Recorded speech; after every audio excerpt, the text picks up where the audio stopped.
Mary, 20 years after the September 11th attacks, a retired New York firefighter recalls the moments he was called to the World Trade Center. Understatement, but I was determined to live. Helping to keep the stories of those who died alive. Get Up DC, we'll be right back. Tomorrow is the 20th anniversary of the September 11th attacks. It is a day fresh in the mind for so many people, but especially for one retired New York firefighter. He wants to honor the nearly 100 of his friends and co-workers who died in the tragedy. Nicole D'Antonio joins us with how he plans to help others learn about the lives of those people. Nicole. Yeah, Tony, these are one of those conversations that just stick with you. Tim Brown came close to death not once, but several times while responding to the attack on the World Trade Center. Now on the 20th anniversary, he's helping with a memorial trail, telling the stories of the men and women who made the ultimate sacrifice.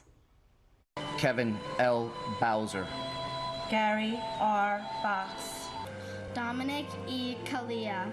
I hope that my friends, my hero friends, would be proud of what I've done. It's those hero friends Tim Brown thinks of every year as the anniversary of September 11th rolls around. Actions taken by 343 New York City firefighters, that they would lay down their life for strangers. 20 years ago, Brown was working as a New York City firefighter. Our office was 7 World Trade Center.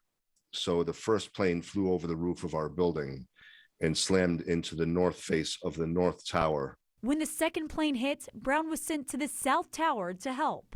We heard the first piece of steel snap, and it was extremely loud.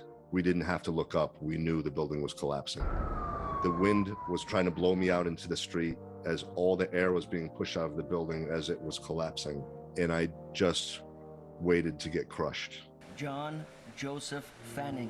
Brown says he lost nearly 100 friends and co-workers that day, a day he's now spent his life making sure others never forget. I believe God spared my life because he wanted me to be here 20 years later to tell the stories of the heroes, the story of the horrors. He's helping to build a national memorial trail, a place where families can gather, reflect, and remember. Because we're 20 years later, this is officially history. And through these 4 memorials, including the trail, we're going to be able to teach future generations of kids of the heroes of September 11th. That's what it's all about, retelling those stories. And Tony, that trail that he's been working hard with, along with so many other people, there's this effort going on to make it a national, give it some federal recognition so they can have signage and all those things as well. How is he? He's telling the stories, which is great. Has he found some healing?